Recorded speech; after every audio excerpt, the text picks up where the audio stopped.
Good morning. Ngasigi video yang minarase ngasi yumjagation numit ko. Yumjagation numit ado yumjagation numit ki number haragana 104 lere aduga color dana asangba gumba sinabibe yai. Ado sum akoina kainoma thaba ama hodoine na khalase ba hari thaba hoba tamse numit se confusion yam chatle na khalase ba.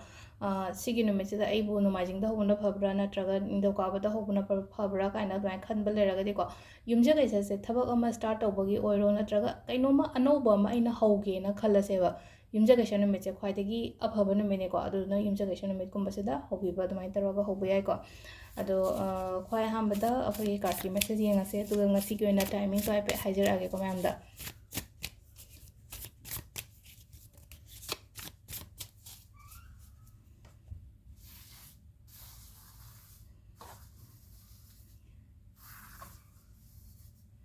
sidagi 3 cards lothuasiba card number 1 card number 2 card number 3 ko hadi ahum sidagi ama khanbira se ahamba se khansira ani shubai se khansira natraga ahum suba se san khansira ko ahamba ko ani shuba ahum suba adum positive oina lae ko ngasi gi numit ki oina haraga di ko ahamba sina ko hadi thabak oiro natraga kaino ma engonda la ko se ko makhal ani hum thongna la pa yai ko hadi kana ba se ko kana ba phangba natraga kaino tawba ko hadi doin taraga hadi pot se opportunities gumba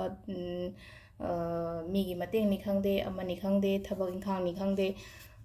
ama khatang oina laktaba ani hum thoknaga lakpi khopi tumaina tawri ko ado hadi aduda confuse kumba chalakani ba ina khanba matam sida ko hadi migi matang da so harasine ko hadi manabi gumba sum tinaba khotpa anoba mi egi life ta ga lakpa gumla hanagi ke no mayam sina ko hadi khanbam khangdaba gumba experience phat khidaba ga leraga di ko ida thabaki oiro natraga relationship ki oiro ko ado hanagi do just side am da thambiyo anoba lakpane anoba dusu check tawbiyo haraga di accept tawraga yengo ba dugi pot do hana nungai gi de keno tawgi de na ko aduda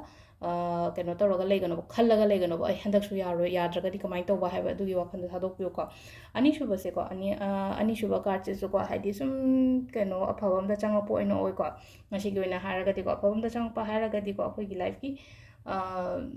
anoba keno ma da sum lakpa ko haidi khong thangjal ko khochal ko doina piri ko